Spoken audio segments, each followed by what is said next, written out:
What we're talking about here is looking at a career, and one that will give you a big repeating income, one that'll give you the opportunity to do other things you want in your life, and to basically be willing, make it worthwhile for you to put extra effort into the thing. And we looked at sales management, and discovered that beyond that, the magic, the center, if there's one thing that you're good at a lot of things, interested in a lot of things, but something that you really want to throw your energy behind, where you could be the biggest lifetime payoff, it would move into whatever arena interests you. Go for the leadership position. Develop that leadership skill. Now when you're in leadership, you want to go for greatness. And here's the thing. Mediocre leaders are a dime a dozen. It's the great leaders that are priceless, because essentially mediocre leaders are like having no leaders. They're like pretend leaders. They're essentially fraud. And don't be afraid of the word great. Great means they get things done. They set out to do things, they make commitments, and they find a way to get it done. They might not necessarily come up with all the answers themselves, but they find the answers, find the resources. And if you're in leadership, you're supposed to actually accomplish things, not just talk about doing it. That's where the greatness comes in. And that's where the skill comes in. So when we look at great leaders, let's look at some of what makes them valuable. They're valuable because they bring things to the table that they are driven to not just get by. They're driven to do great things. They can see the big picture. They can get excited about doing something bigger than most people are thinking about it, and as a result, they can get people not only to join and get excited about doing this themselves, but they can get large numbers of people to actually work harder than they ever would, because somebody showed them the big picture and showed them a way of doing it and creating an environment and a team and a structure to where that can happen. People want to be a part of a championship team. They want to be a part of the things that make a difference. I remember meeting people and just traveling around. I saw a guy one time, and he said he was bragging about his fact that his grandfather was one of the ones who built. No, actually, he was the superintendent of construction who built the Empire State Building in New York. I mean, he's still bragging about that. How many years has that been? But their pride, people, people want to accomplish things. Now, great leaders are valuable because they find ways. Winning is elusive, but they're going to find ways to win. They're going to overcome problems. And they also, they're going to overcome. It's one thing to have a problem. It's another thing to overcome it. You're never going to do anything without overcoming. And so that's what they do. They're so driven, so motivated, they're going to keep after it until they find ways to win. And that drive and enthusiasm inspires others. It inspires hope and effort in others. It takes people who are going just through life, just getting by, and giving them a cause to not only get excited about, but to get behind.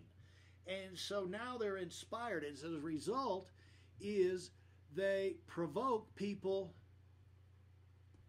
to greater production because they're working harder. As a result, they're making their lives count.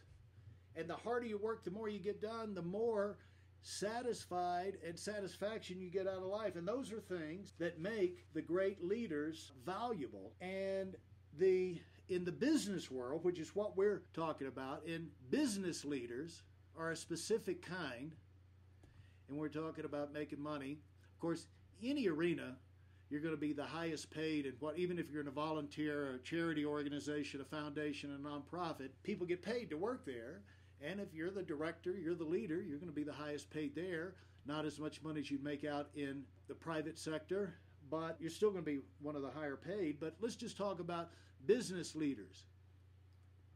Business leaders, what they do is, what's specific about them is they are competitive. They compete. They want to go into the marketplace. They want to get a bigger market share. They know who their competitors are. And because they want to be better, they want to be good. They're not just satisfied. They know they're not looking for guarantees. They know nothing is guaranteed. And so they understand, they have the temperament to be able to operate where there are no guarantees. Very few people can get comfortable living where you have what my cousin Edward used to call a high degree of ambiguity about your life, but where there's a lot of unknowns and not sure, what about this, what about that, what if this goes wrong? I don't know. We'll figure it out. We'll get an answer. See, the business leaders are people who will jump in there and they can handle those kind of challenges, risk, and questions. And they know that they're willing to get in there for themselves and their team and get in to an arena where whoever competes, whoever gives the most value,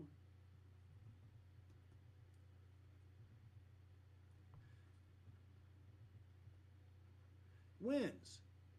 See, because that's not going to happen by itself. I mean, you have to make the extra effort. You have to revise it one more time, send it back to the drawing board. You have to not accept mediocrity. But when you're driving your company, this is exactly the kind of leadership they don't have at Comcast in their service department now. And the biggest joke in the world is a commercial on TV about, wow, what does it take to hit a 2-hour window on service calls? Let me tell you, whatever it is, Comcast doesn't have it. Just kidding, Comcast. I'm sure you're great. But, if you have a leader in there, it's going to take a leader who insists on that kind of performance. And that's what makes them so valuable and so unique. They're not going to hide from this like the people at Comcast. They're going to actually put their nose into it and make it come out right. And see, they have, they're not going for an arbitrary goal where it'll make them money or make them satisfied. They're after no limits.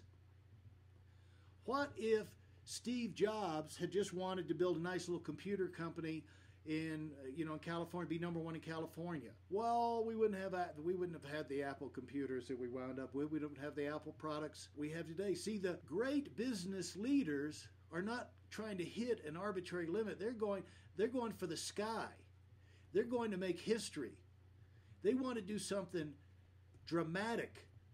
That's what the great leaders, and that's what makes them so valuable. So let's look at, these are the things, the specifics about their personality and drive. Now, another thing you can look at them, what are their background? Where do these people come from? They come from all walks of life. They come in all sizes, races, ages. They come with all backgrounds.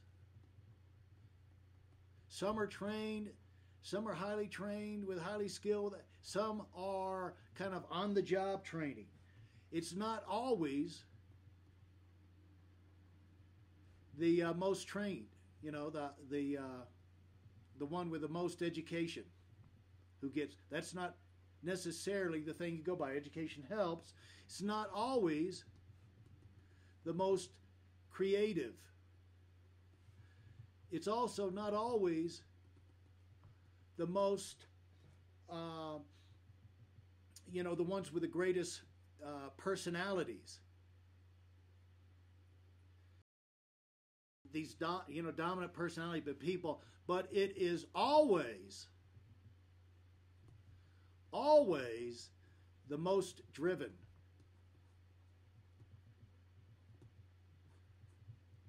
You wonder who the leader is inside an organization, or who's going to be, is on their way to become in charge, take over. It's the person who's the most driven of the group to win and to do great things. If that sounds like something that excites you, that you'd like to be, you got a chance to be a leader.